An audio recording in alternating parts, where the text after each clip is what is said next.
감사합니다.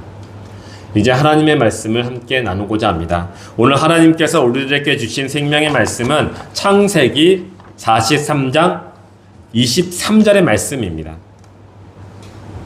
창세기 43장 23절에 있는 말씀입니다. 다 찾으신 줄 믿고 한 목소리로 함께 봉독하겠습니다. 그가 이르되 너희는 안심하라 두려워하지 말라 너희 하나님 너희 아버지의 하나님이 재물을 너희 자루에 넣어 너희에게 주신 것이니라 너희 돈은 내가 이미 받았느니라 하고 시므온을 그들에게로 이끌어내고. 아멘.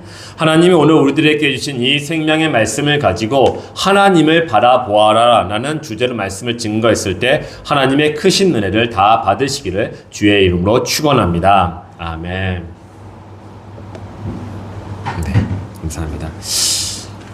이번 주에 여러분 우리 뉴스를 보면은 우리나라를 떠들썩하게 만든 큰 사건이 하나 있었습니다. 너무 큰 사건들이 많아가지고 무슨 사건인지 잘 모르시겠죠. 네. 한 가지 사건은 어떤 유명한 가수의 사건이었어요. 저는 그 사건 보고 깜짝 놀랐습니다. 여러분 다 알다시피 그분이 술을 마시고 운전을 하시다가 사고를 내셨는데 뺑소니를 치셨네. 뺑소니를 치시고 나서 그리고 나서 자기가 했는데 다른 사람이 했다고 거짓말을 또 했어요. 그리고 자동차마다 블랙박스가 있는데 블랙박스에 있는 메모리 카드를 또 제거했습니다. 그리고 나서 경찰에 조사를 받았는데 또 거짓말을 했어요. 자기는 모른다. 자기는 술 안 마셨다. 뭐 이렇게 이 오리발을 내미는 거예요. 그래가지고 그걸 보면서 너무 깜짝 놀랐어요. 그분이 자수하기 전에 웬만한 사람들은 다 알았을 것 같아요. 쟤 거짓말하고 있다. 너무 뻔뻔짜같이 그냥 다 그 정황이 보이지 않습니까? 너무 뻔한 거였어요. 그래도 불구하고 자기는 안 했다고 오리발 내미는데 끝낸 자수를 했죠. 그리고 이 사건을 말미암아 많은 사람들이 분노를 했습니다. 완전히 충격에 빠졌어요. 어떻게 이럴 수가 있나. 유명한 저 사람이 성공했고 다른 사람보다 많은 인기를 누리고 있는 또 돈도 많이 번 이렇게 된 사람이 어떻게 저렇게 거짓말할 수 있나 라고 우리 국민적으로 많은 분노하는 그런 사건이 이번 주에 있었습니다. 저는 이 사건을 보면서 이런 생각이 들더군요.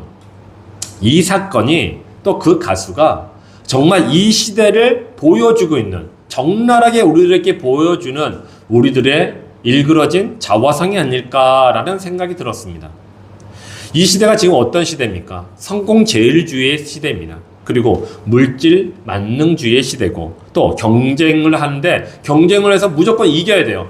지면 안 돼요. 지면 다시 기회가 없어요. 그리고 지는 자에게 칭찬하는 경우도 없고 또 그들 격려하는 경우도 거의 없습니다. 위로를 하죠. 위로는 합니다. 근데 그 위로는 뭐라고 할까요? 잘했어. 이 정도랄까요? 그렇게 큰 위로가 안 되는 것 같아요. 지금 이 시대는 승리를 해야 돼요. 승리한 승리자만이 우대받고 사람들한테 존중을 받습니다. 그러니 이 시대에는요. 이런 승리의 갈급함으로 말미암아 늘 두려움에 빠져 있어요. 걱정하고 염려합니다. 이 시대 청년들 보십시오. 사실 이곳에 있는 분들은 그래도 어느 정도 인생을 살아왔지 않습니까? 그런데 저기 있는 저 어린 양들을 보십시오. 저희 애들을 이제 앞으로 살아가야 되는데 이런 험악한 인생살이를 겪었던 우리들의 눈을 봤을 때 이 험한 세상 어떻게 살아갈까라는 걱정이 절로 들 수밖에 없습니다. 그런데 이 사건이 지금 이 시대의 젊은 청년들 뿐만 아니라 우리들이 갖고 있는 그 걱정과 불안, 그 두려움을 지금 다 우리들에게 보여주고 있는 것이죠. 그걸 보면서 그런데 꼭 죄를 저질러야 되나? 저렇게까지 할 필요가 있나? 싶은 생각이 들었어요. 이런 생각이 들면서 계속 생각해 보니까 그 가수가 그렇게 할 수밖에 없었던 이유가 적어도군요. 그 사람이 성공했기 때문에 그래요.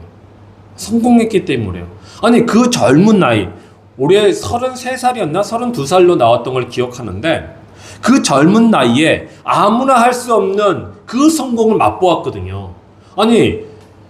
그 콘서트를 하고 있는데 그 콘서트장에 12,000명인가? 13,000명에 들어간대요. 매진됐답니다.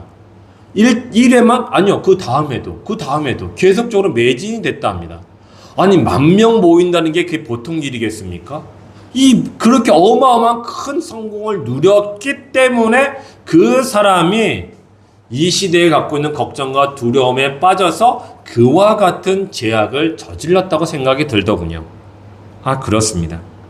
만약에 이 사람이 실패했다면 그렇게 하지도 않았을 것 같아요. 여러분, 우리는 이 사건을 통해서 우리가 한 가지 생각해야 됩니다.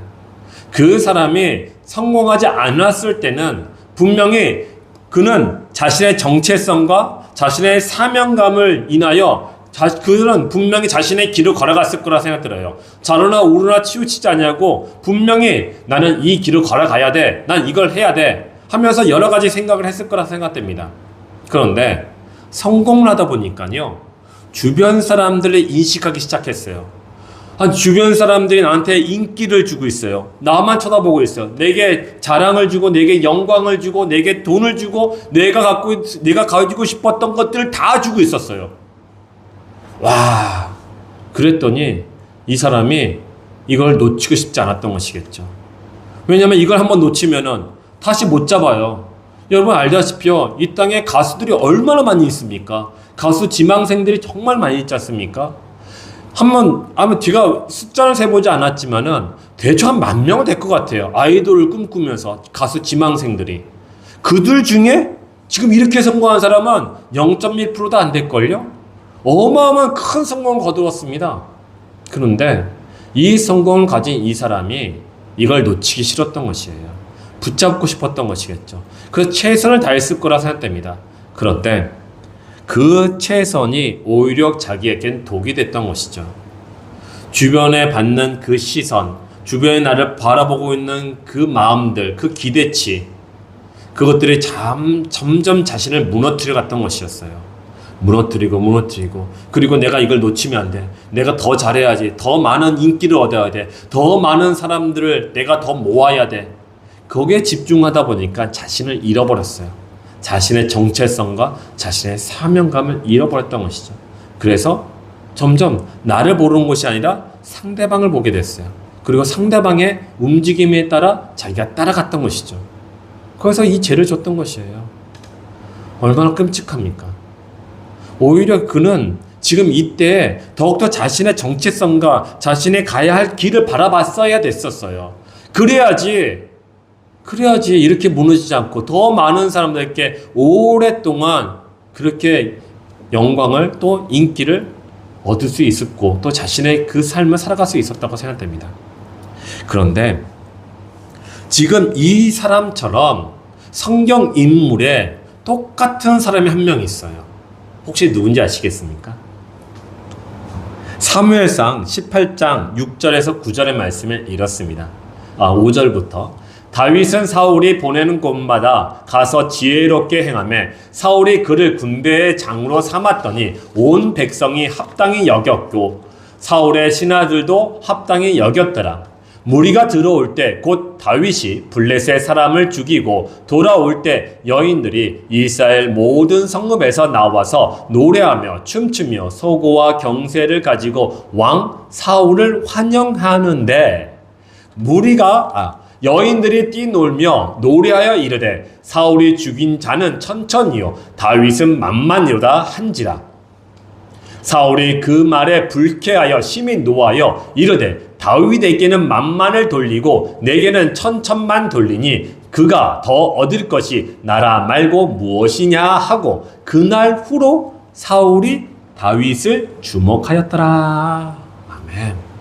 사울은요 누구였습니까? 하나님의 이스라엘의 왕으로 세운 사람이었습니다. 그러니 얼마나 하나님의 눈에 보기에 참 좋았겠습니까? 실제적으로 사무엘상 9장 2절에 보면요 이와 같이 이야기합니다. 기스의 아들이 있으니 그의 이름은 사울이요 준수한 소년이라. 이스라엘 자손 중에 그보다 더 준수한 자가 없고 키는 모든 백성보다 어깨 위만큼 더 컸더라 라고 합니다. 이 말씀이 뭡니까? 사울이라는 사람이 정말 잘났다는 거 아니겠습니까?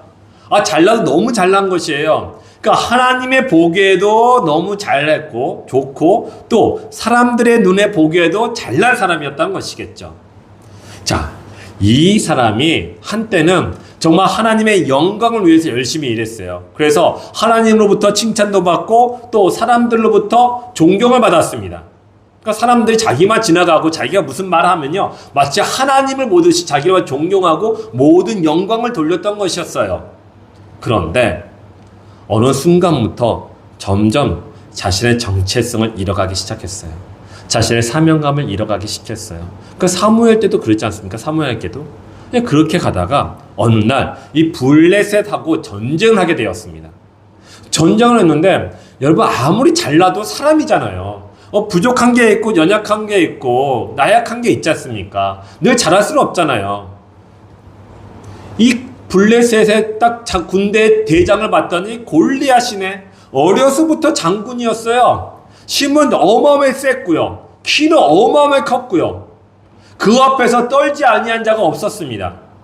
그랬더니 이 사울의 군대에도 골리앗 앞에서 꼼짝 못하고 있었습니다. 심지어는 골리앗이 하나님을 욕되게 했거든요.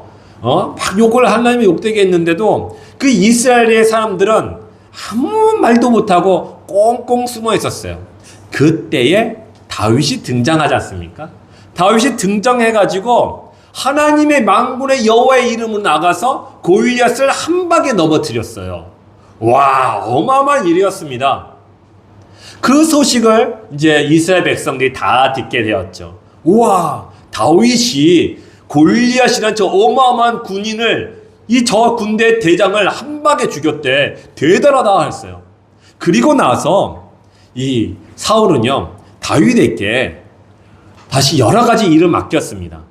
그러니까 이 전쟁에 나가서 이 전투도 하게 하고 또 저 전투도 하게 했습니다. 그랬는데 다윗이 나가는 곳곳마다 다 승리를 하는 것이에요. 이야, 그랬더니 사울이 너무 기분이 좋았어요. 그래? 그러면 너 군대 대장이 되어라 하고 이스라엘의 군대의 대장으로 삼게 되었습니다. 그러니까 사울의 마음에도 다윗이 아주 흡족하게 좋았던 것이었어요. 잘했고 또 왕이라면 또 그래야지 않습니까? 아니, 정말 잘하는 사람을 높여서 그의 능력으로 언제 잘 할 수 있도록 다 베풀어서 할 수 있도록 그렇게 해줘야 될 거 아니에요. 그래서 사울은 다윗을 군대 대장으로 삼았어요. 그런데 사단이 났어요. 큰일 난 거예요. 왜? 어떤 때? 지금 이때, 오늘 말씀해 보니까 이제 승리를 했지 않습니까? 블레셋 적들을 다 물리치고 이제 왕이 개선을 했어요. 개선을 하는데 왕이 맨 앞에 서가지고 군대들 뒤에 따르면서 앞으로 행진하고 있습니다. 사람들은 주변에서 꽃가루를 뿌리면서 사울을 환영하고 있었어요. 그런데 사람들이 어떻게 환영을 합니까? 무슨 말로 환영을 합니까? 사울은 천천히요, 다윗은 만만이라 라는 것이에요. 이게 무슨 말이에요?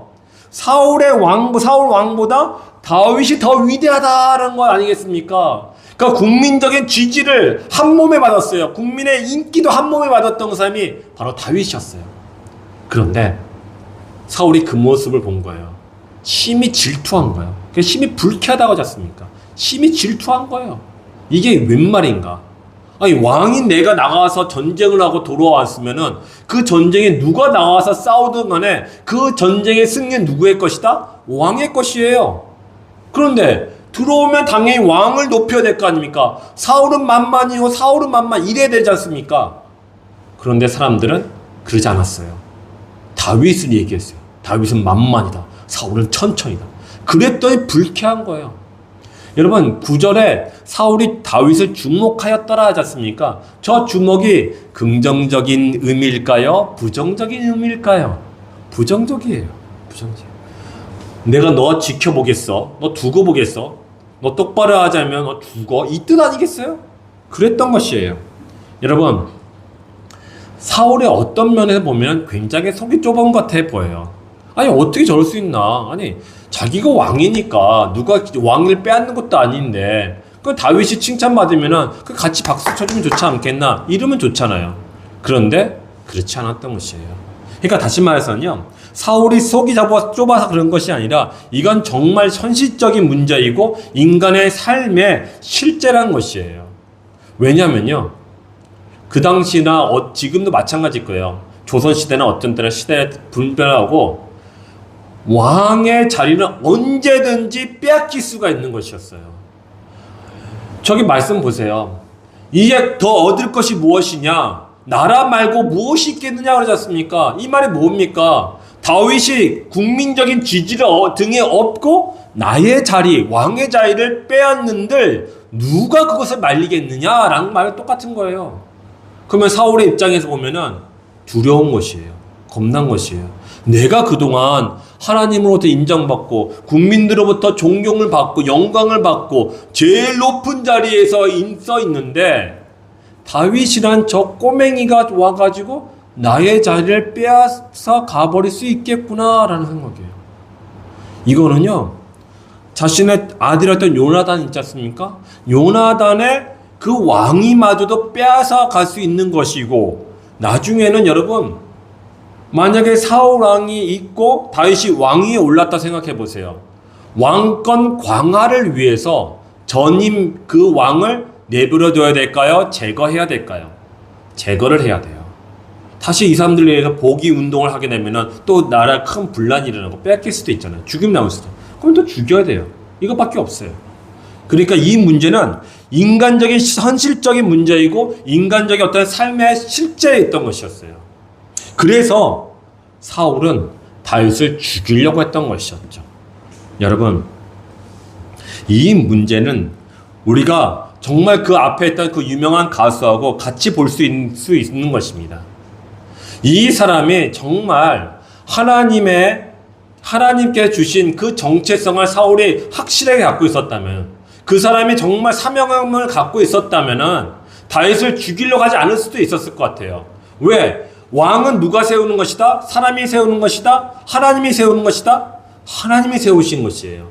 그럼 나는 하나님으로부터 세움을 받은 자라는 정체성을 갖고 있다면 좌로나 우로나 흔들림이 없을 것이었을 거예요. 그런데 그 믿음이 확실하지 아니했으니까 두려움에 빠져들어갔던 것이죠. 그리고 그 두려움이 자신의 정체성과 사명감을 다 잃어버리게끔 만들었던 것이에요. 두려움은 그런 것이에요. 두려움은 내가 갖고 있는 기득권을, 내가 갖고 있는 소유를 잃어버릴까 하는 그 두려움. 내가 이것이 없으면 죽을 텐데, 내가 이것을 놓으면은 누가 나한테 이걸 주지 않을 텐데, 내가 지금 이때까지 내 힘으로 내 능력으로 살아왔는데 이제 내가 나이가 들어서 더 이상 그것을 해 나갈 수 없고 다시 채울 수 없는데 이걸 빼앗기면 어떡할까? 이 두려움이 자신의 정체성과 자신의 사명감도 다 잃어버리게끔 만들었던 것이에요. 여러분, 정체성이 무엇입니까? 정체성이 나는 누구인가라는 거 아니겠습니까? 그리고 이 정체성이란 답을 올바르게 찾으려면 두 가지의 질문을 우리 안에서 주어야 되고 답을 얻어야 됩니다. 하나는 나는 이곳에 왜 있는가? 또 하나는 나는 무엇을 지금 해야 하는가? 나는 지금 무엇을 해야 하는가? 이 세 가지의 답을 우리가 하나님으로부터 얻었을 때 우리는 바른 정체성을 가질 수 있어요. 이것을 세상으로부터 가져오지 않습니까? 그것은 꽃이 지고 풀은 시드는 것처럼 때가 되면 다 그렇게 사라지게끔 돼 있어요. 인기가 그렇게 오래 가던가요? 그렇지 않지 않습니까?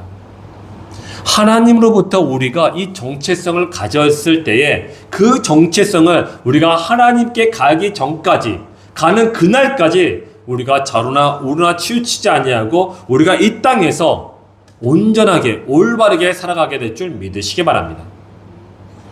여러분, 돈이 없다고 우리가 못 사는 겁니까? 아닙니다. 돈이 많다고 해서 잘 사는 것입니까? 아닌 것이에요. 우리는 하나님으로부터 나는 누구인가? 그리고 내가 이곳에 왜 있는가? 그리고 내가 지금 내가 무엇을 해야 하는가? 이거에 대한 답을 얻을 때에 우리가 잘 사는 것임을 믿으시기 바랍니다. 하나님께서 그걸 우리들에게 말씀하신 것이에요.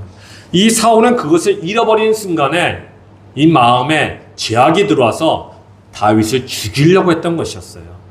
현실적인 문제 속에서 우리가 하나님을 바라보지 아니한다면은 우리는 현실에 묶인 바 되어서 우리는 죄악을 저질 수밖에 없는 것입니다.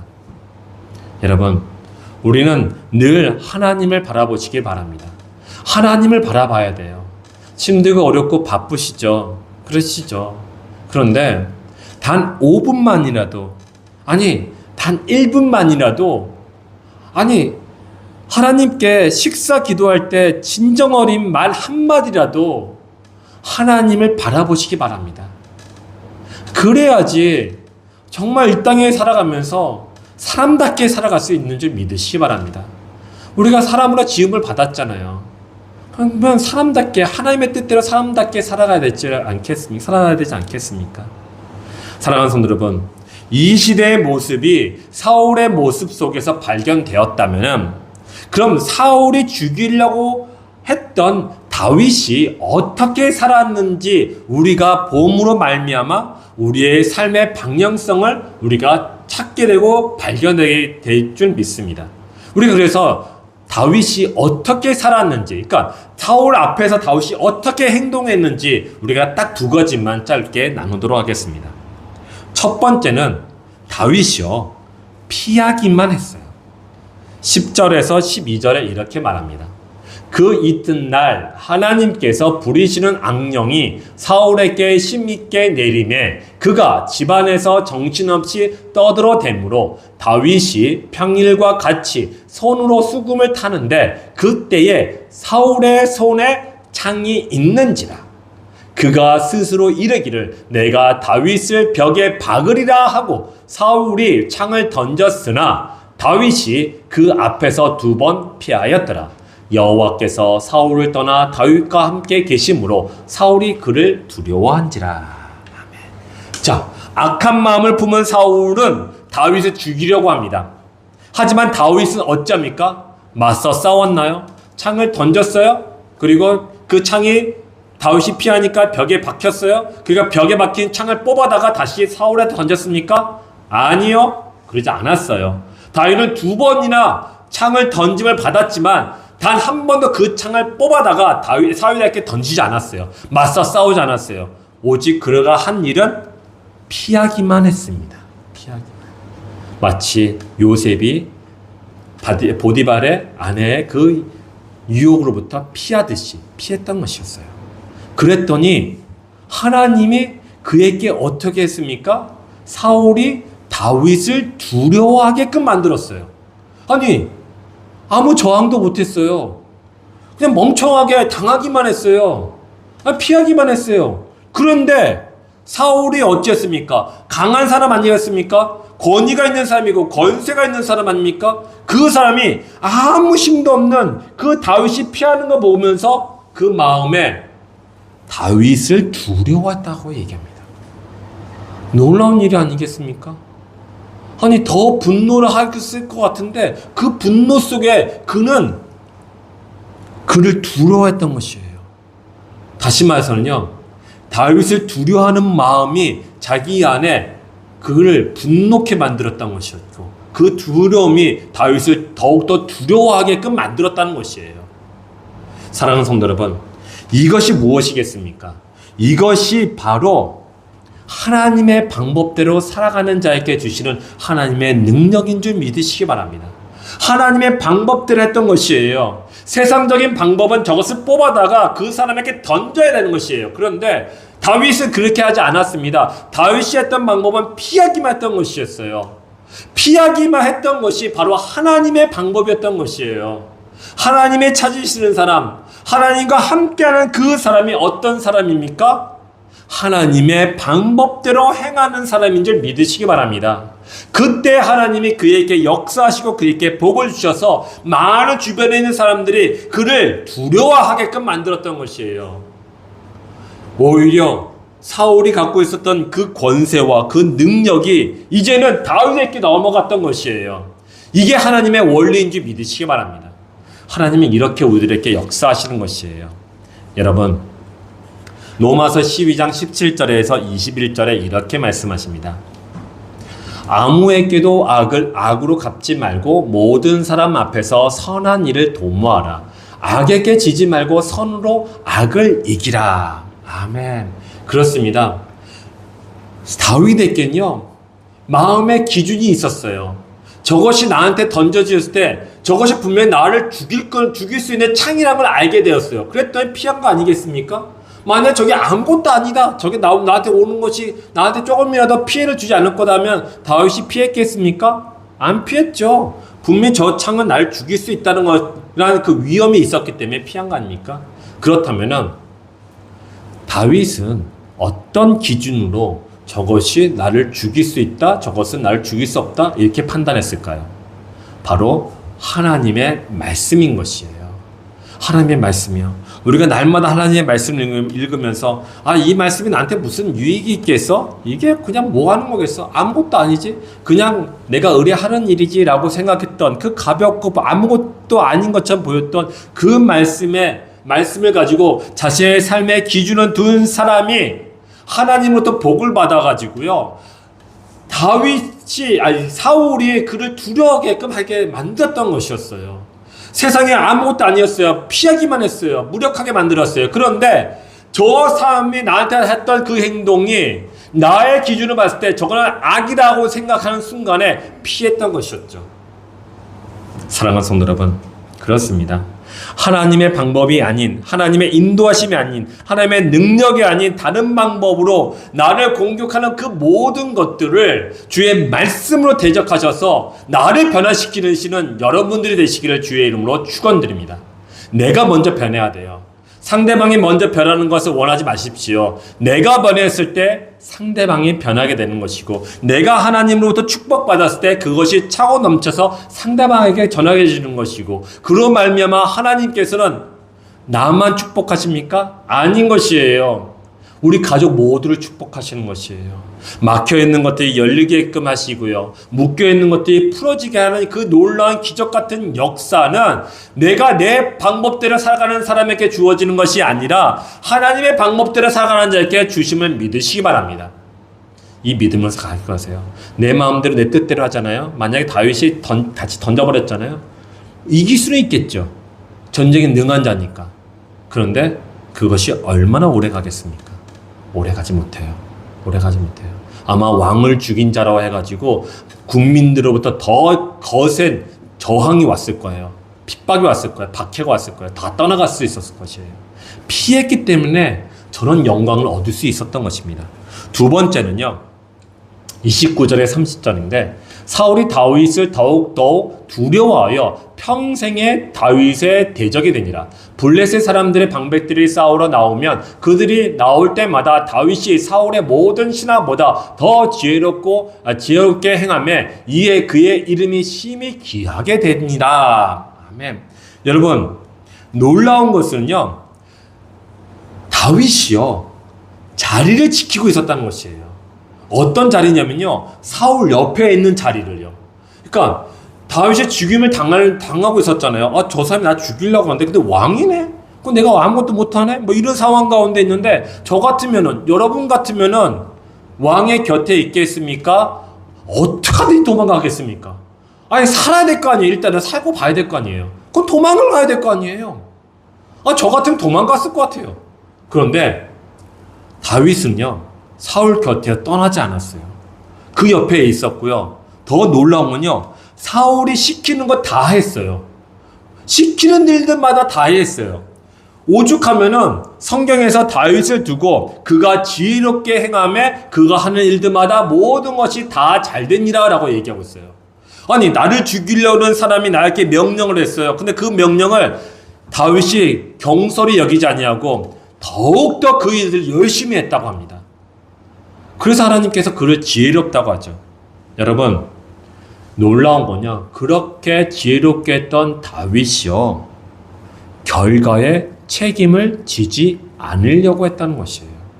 내가 이렇게 함으로 이렇게 될 것이다, 이렇게 돼야 한다라는 그 결과를 그가 책임지지 않았다는 것이에요. 그는요, 만약에 책임을 지려고 했다면은 사울을 보복해서 죽였을 것 같아요. 그런데 결과를 자기가 책임지지 않냐고 결과를 하나님께 맡김으로 말미암아 그는 다윗이 나를 죽이려는 그 사람, 나의 가장 원수 같은 그 사람이 명령한 것을 그대로 지켜 행할 수가 있었던 것입니다. 그랬더니 다윗에게 복을 주신 거예요. 자기를 지켰던 것이에요. 사무엘상에 보면 지혜라는 단어가 총 6번 나오더군요. 사무엘상이 굉장히 큰 책인데 지혜라는 단어가 6번밖에 안 나와요. 그런데 6번 중에 4번이 다윗에게 딱 적용합니다. 이 18장에 4번이 나와요. 한 80% 이상 나온 거 아니겠습니까? 대단히 많이 나와요. 근데 그 지혜가 어떤 지혜라고 얘기 나오면요, 다윗이 지혜롭게 행하매, 다윗이 지혜롭게 행하매, 다윗. 사울의 말에 순종했더니 다윗이 지혜롭게 행하매라고 합니다. 여러분, 다윗의 지혜는 무엇입니까? 성경에서 말씀하시기를 지혜는 이것이라고 말씀합니다. 여호와를 경외하는 것이 지식의 근본이다라고 얘기하고 있습니다. 여호와를 경외하는 것이 지식의 근본이다. 지혜라고 얘기하는 것이에요. 그는 사울의 곁을 떠나지 아니하고 원수 같은 저 사람의 명령을 그렇게 열심히 감당했던 것은 그를 두려워서가 아니라 하나님을 경외하기 때문에 그가 떠나지 아니하고 그 자리를 지켰던 것이에요. 내가 보기에는 원수고 저 사람만 없으면 내 인생이 편안할 거고 잘 될 것 같은데 오히려 그는 세상의 원리대로 살아가지 아니고 반대 정신에 의해서 그는 그 사울의 말에 순종했던 것이에요. 왜요? 하나님을 경외하기 때문에. 하나님을 경외하기 때문에 그가 사울의 말에 순종했습니다. 그리고 나서 여러분 다 알다시피 다윗이 이겼어요. 결국의 승리는, 궁극적인 승리는 누구의 것입니까? 하나님을 믿고 의지하며 하나님을 경외했던 그 사람의 것임을 믿으시기 바랍니다. 여러분 힘들고 어려울 수 있어요. 지금 우리들의 삶이요. 그런데 여러분 이 삶을 보지 마십시오. 당장에 내가 이것을 얻고자 내 욕망으로, 내 욕심으로, 내 생각으로 이것을 행하지 마시기 바랍니다. 이 어려운 상황 속에서 하나님을 바라보시기 바랍니다. 눈을 들어서 하늘을 바라보십시오. 나의 도움이 천지를 지으신 하나님께로부터로다라는 그 말씀을 기억하시고 하나님을 경외하시기 바랍니다. 그때 하나님께서 우리들에게 은혜를 주심을 믿고 그 은혜가 우리들의 생명이 됨을 믿으시기 바랍니다. 그걸 떠난다고 생각해 보십시오. 지옥밖에 없는 것이에요. 당장은 와 이뤘다? 오래가지 못합니다. 진정한 승리는 하나님의 방법대로라는 것이에요. 사랑하는 성도 여러분, 오늘 본문 한번 더 보겠습니다. 오늘 본문에 이렇습니다. 그가 이르되 너희는 안심하라 두려워하지 말라 너희 하나님 너희 아버지 하나님이 재물을 너희 자루에 넣어 너희에게 주신 것이니라. 아멘. 이 말씀이 뭡니까? 우리가 살아가는 동안에 우리에게 필요한 모든 것들을 하나님께 주셨다는 것이에요. 너희의 삶 속에 지금 있는 이 순간에 있는 너의 모든 것들을 하나님께서 은혜를 베풀어 주셔서 너희들이 지금 가지고 있다고 얘기하시는 것이에요. 그래서 하나님께서 뭐라고 말씀하십니까? 안심하라 두려워하지 말라고 얘기하신 것이에요. 안심하고 두려워하지 않기 때문에 우리가 사울 같은 삶이 아니라 다윗 같은 삶을 살아가게 될 줄 믿으시기 바랍니다. 이것이 우리의 은혜예요. 여러분, 은혜라는 찬양 아시죠? 은혜라는 찬양 아마 이제 말씀 끝나고도 한 번 더 이렇게 부르게 될 건데, 은혜라는 찬양을 이제 작사 작곡하신 분이 손경민 목사님이세요. 이 목사님이 이 찬양곡을 어떻게 만들었는지 그걸 얘기해 주시더군요. 그건 얘기를 하는데 이랬어요. 이제 자기가 어느 날 혼자서 이제 시간이 넉넉하게 남아가지고 책상 앞에 딱 앉아 있는데 그냥 생각하다가 문득 하나님의 은혜가 무엇일까라는 생각을 했답니다. 그래서 이제 하나씩 적었어요. 그러다가 이제 뭐 몇 가지 적으셨나 봐요. 그러다가 이 코로나가 오니까 더 시간이 많아진 거예요. 넉넉해진 거예요. 그래서 하루에 생각하면서 야, 그러면 하나님께서 이 코로나 이전에 내게 주신 은혜가 무엇일까 하는데 쓰다 보니까 한없이 나오는 거예요. 은혜구나. 아니 이것도 은혜였구나. 이것도 은혜였구나. 은혜였구나. 아니 그러다 보니까 생각되는 게 하나가 저거였어요. 아, 내 삶의 모든 순간이 다 하나님이 내게 주신 은혜였구나 라는 것을 깨닫게 되었다고 합니다. 나의 삶의 모든 것들이 은혜로 가득 차있던 것이었어요.